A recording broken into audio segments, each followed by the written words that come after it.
Thank you for being here. As you probably suspect by now, I'm going to be talking about UPnP and UPnP mapping.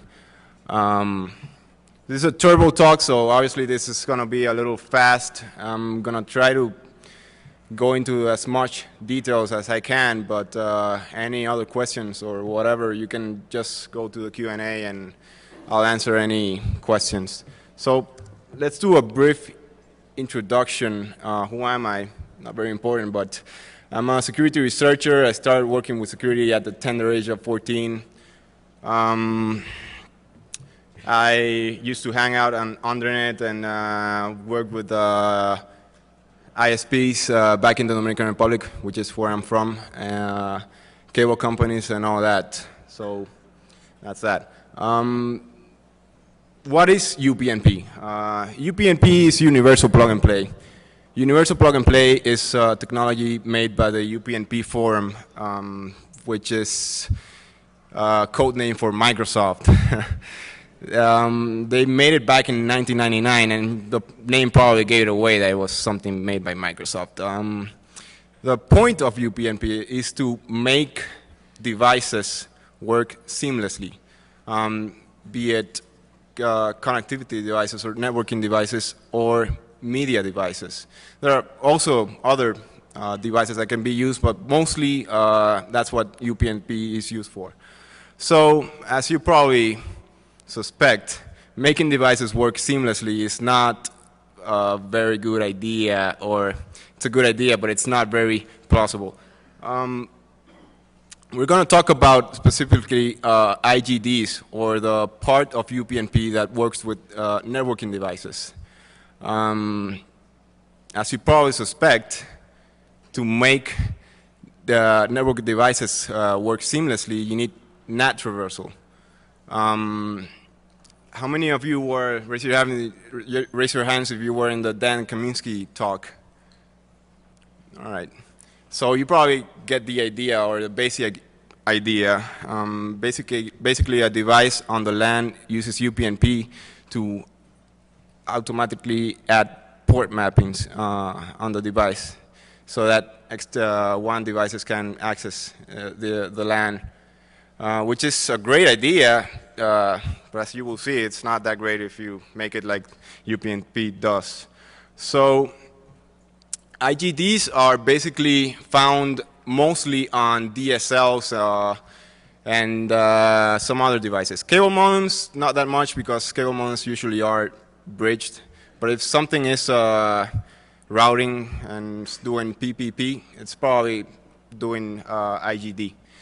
So big question, and I've been working with Dan Kaminsky on this one, on how many IGD devices are online, and a shed load. I mean, it's amazing. We thought we would have a minority of the devices on the net, but I have personally seen 500,000 devices across different countries open and accepting UPnP requests.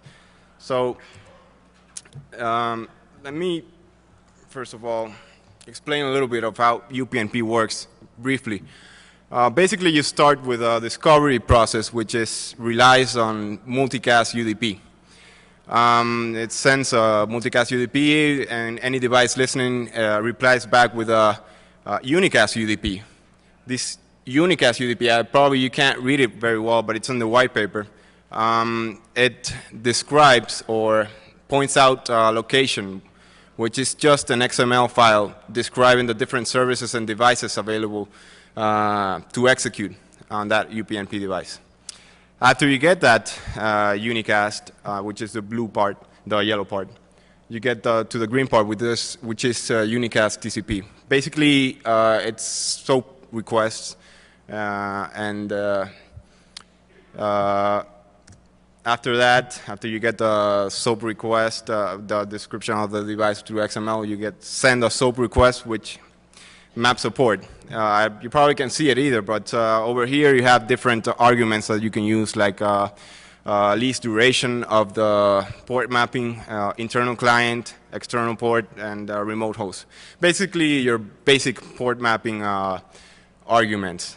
So let's do a bit of the UPnP hacking timeline. It started in 2001.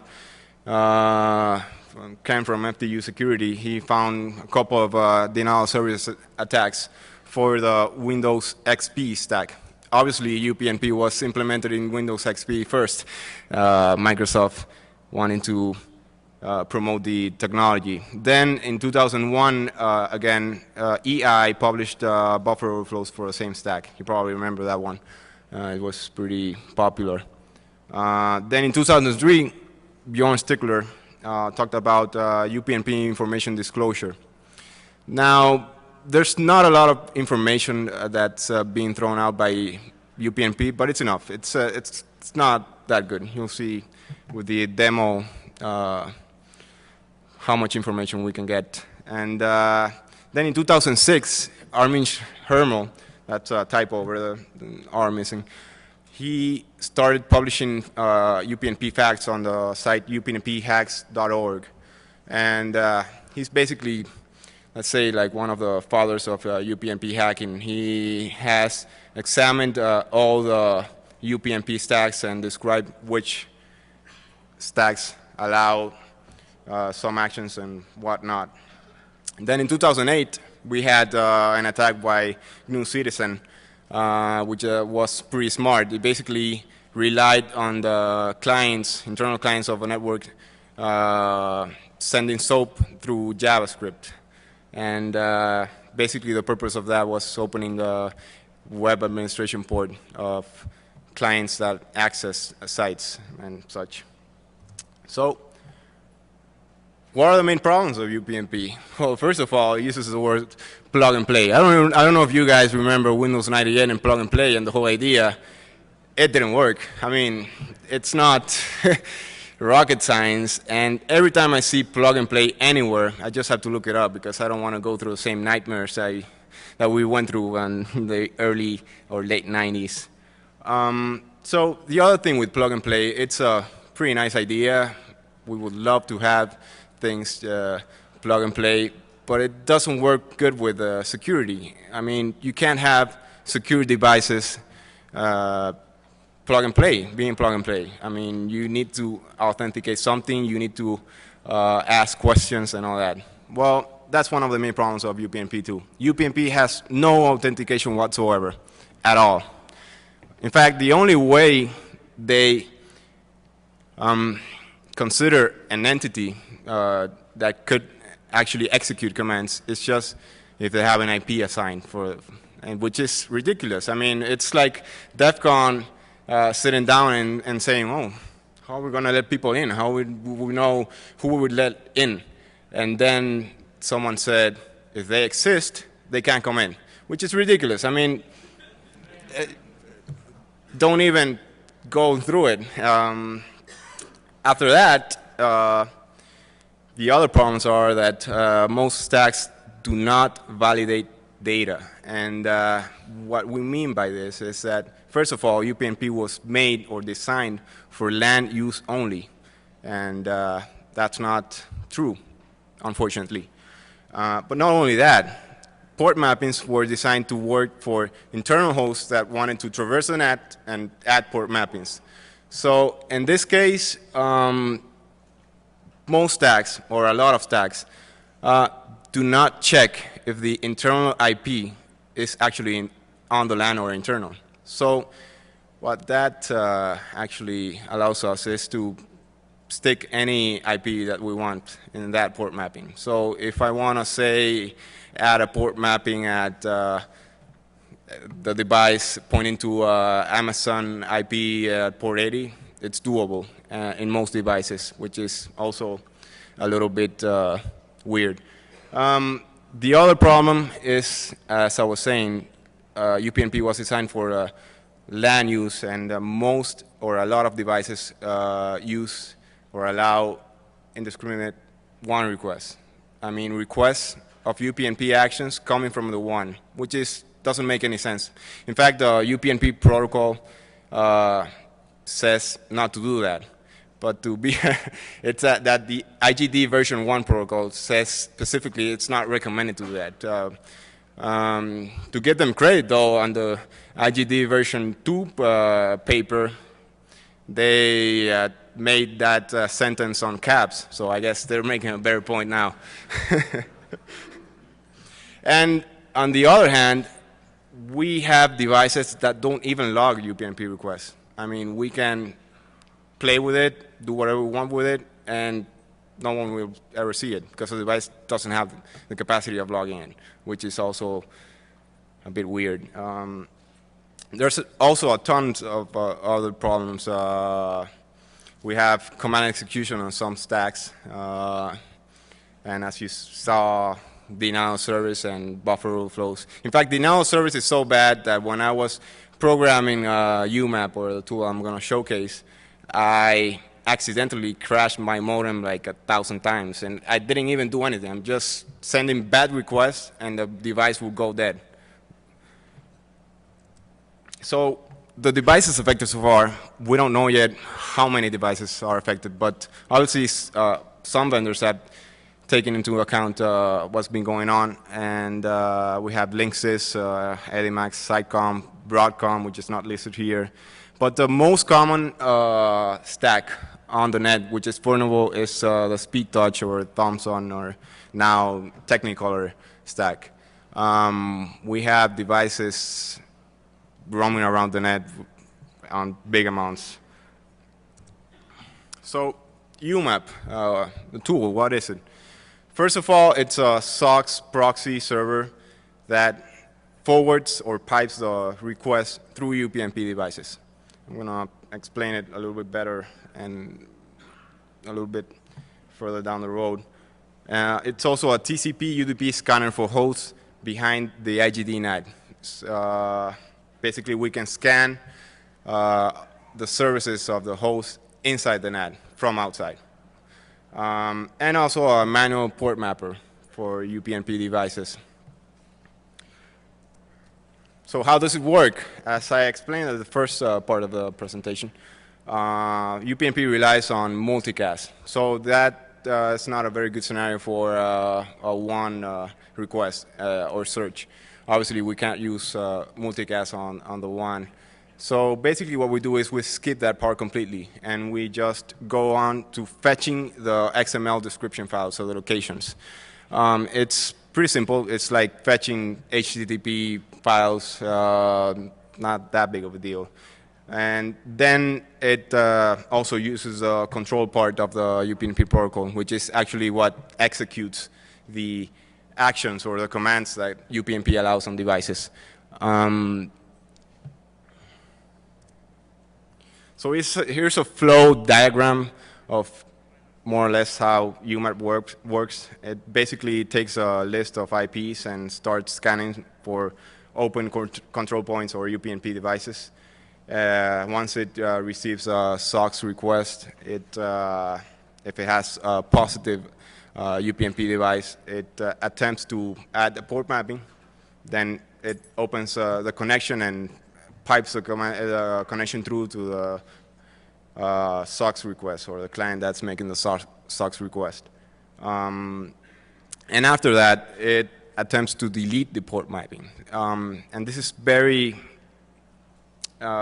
needed on UPnP because UPnP does not allow an infinite amount of port mappings. Actually, some devices allow as little as 10 port mappings at a time. So if we actually did a port mapping for every connection, we wouldn't have a very accurate or a very good connection. So we also have the part of scanning the internal host, and basically it also checks for open control points. Then it tries to guess the IP or the internal LAN block that's being used. It adds a port mapping for each IP, internal IP. Let's say if I want to scan port 21 of all the hosts on the inside of the LAN, it starts adding port mappings for 10.0.0.1 and 21, and then tries to map it to an external port. And then the program tries to check if that port is open in the external port on the one IP. If it's open, obviously you can establish the connection for the internal host and the internal services. And also, it does the deletion of the port mapping.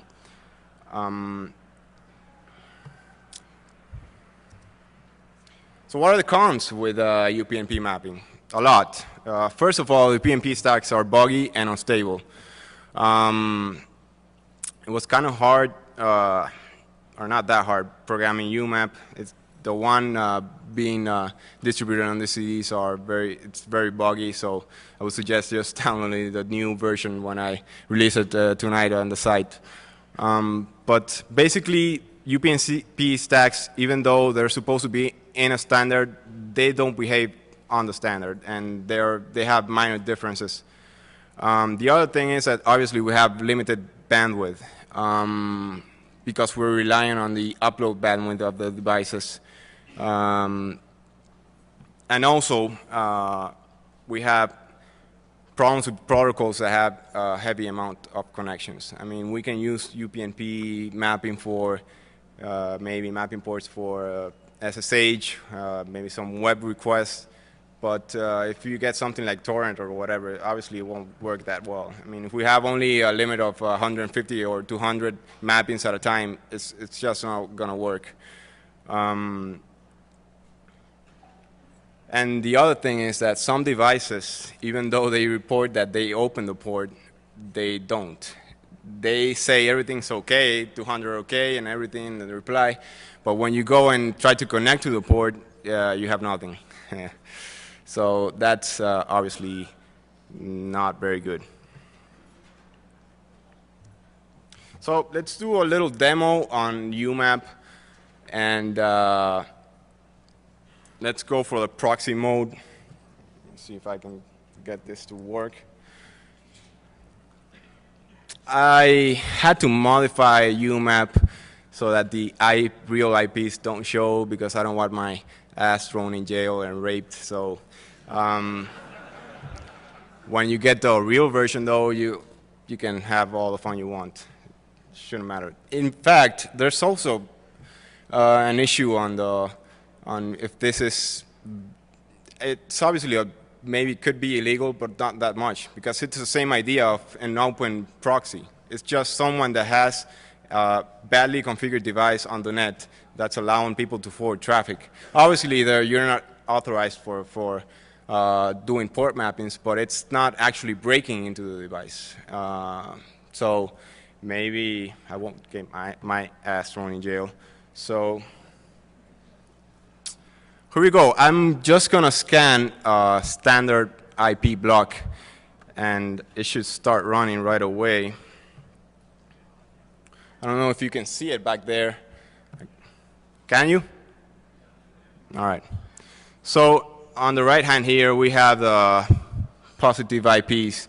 And as you can see here, we have a lot of details that come out from the device. First of all, we can get the serial number from the device, the model number, who makes it, and the MAC address of the device. This obviously would help also for those devices that come with WEP keys tied to the serial number and all that, so that's not good either. So not only that, we also have a group of commands that we can execute on any device. And let me remind you that we are scanning a random block somewhere, and it's not, I mean, we're not doing any tricks. So here are the commands that we can execute. There are not a lot of interesting commands, well, maybe or maybe not. So we have the first part that's not on bold, and those are the commands that are actually advertised by the device. Now, the ones that are on the bottom are the ones that are not advertised by the device. Obviously, we wanted to try just in case, as every hacker would do, and it works. I mean, even if the device doesn't advertise this command, you can still execute the command. So, for example, if I want to check out what's the upload and download bandwidth for this device, I could just execute, and here we go. We get that this device is running a upstream of 350 something and a downstream of 2 megs, which is pretty convenient if you want to use for a SOX proxy and you want to know what kind of bandwidth or latency you're being using. And we also have other commands like forced termination. I assure you, forced termination is not for a contract or anything. It will actually close down the device and close out the connection. So I don't think denial of service is even a big deal, because if you have a command that actually turns off the device, what's the point? I mean, we don't need denial of service. We just have to turn it off. So we also have other commands like add port mapping, which is basically what UMAP uses for connections. And we also have these other commands like get username and get password, and they actually work. Now, on the bright side, those the username and the password they're talking about is not the administration interface, but the PPP authentication username and password. Now, this is maybe not that bad for some guys, because, I mean, there's not much you can do with it. But unfortunately, some providers use the customer number as a username for the PPP device. So that would also do something that you don't want to, and get you some information that you shouldn't have. Let me hit another command. Let's see if the username works. There you go. That's a username for the PPP of that device, which is also very weird. So onto the more important stuff. Let's go for what I've set up. Is this UMAP is actually scanning, and it opens up a SOX port, and you can send a request and it will map it through to that IP that I have selected.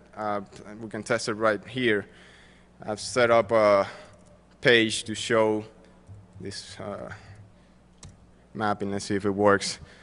Remember that UPnP usually is very buggy and unreliable. And there it goes. It works.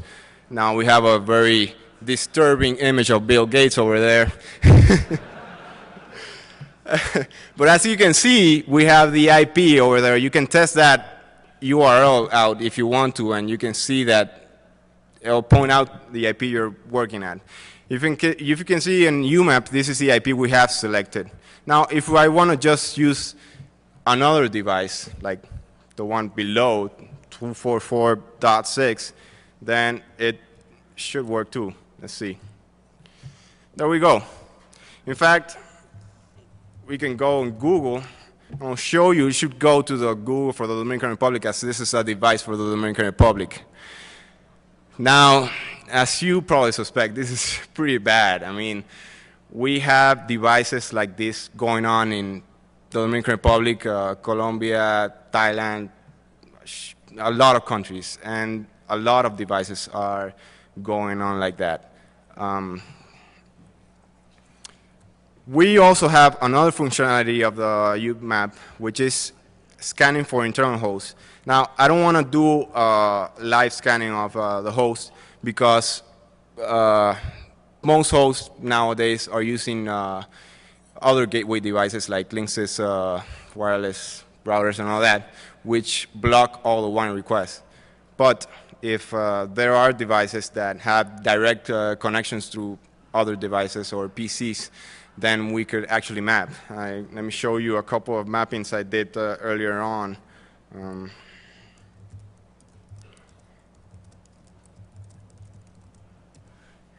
Now, don't laugh at my lead smudging skills from GIMP. So basically, what I want to show you here is UMAP, and this number up here on the total positives. This scan was running for a couple of days, and we got 88,000 devices with open UPnP ports, which is ridiculous. And this is actually a port mapping. As you can see, the smart part is the external IP address in the external port, and we have the internal IP address, which the mapping has been made for. We also have another example of In this case, for example, I just set it to run for that IP, and we got Windows IP 10.0.0.5, port 139, and 445. Now, this is maybe a bigger problem because obviously you can traverse the NAT from the 1, which is something you don't want. And we have all the possibilities. Now, we can't use this sometimes on some protocols, let's say, because we have to map these ports for on some of the higher ports. We can't use the same 139 or the 445. So that could make things a little bit more difficult, but it still works. And obviously, if you have an SSH port or an HTTP port, it won't matter that much.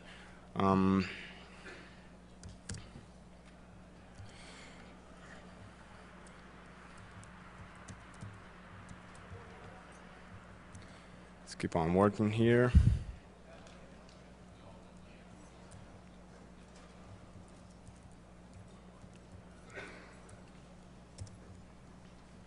So that's the internal LAN scanning too. And how do we fix this? I don't know.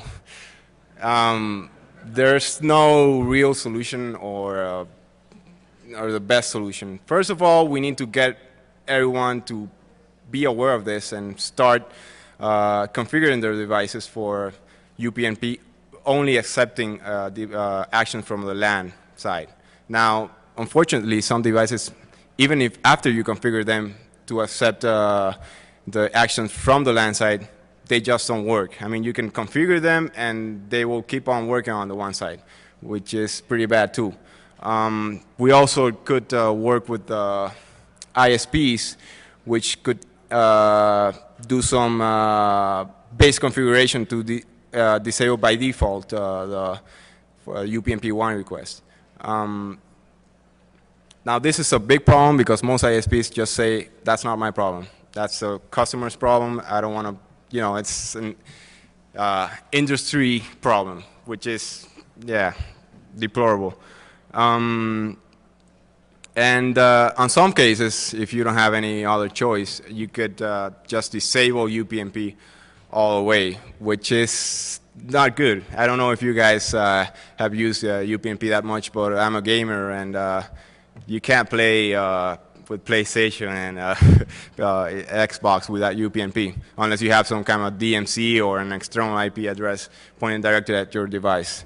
So mitigation is going to be a little difficult, but most people can just configure their devices so that they can block the request from the one. As Dan Kaminsky was saying at the previous talk, it's like having a firewall asking people if they want to block or unblock, which is kind of weird because, I mean, what should you ask? Obviously, if you configured, you shouldn't be asking. And that's about it. I have any questions or?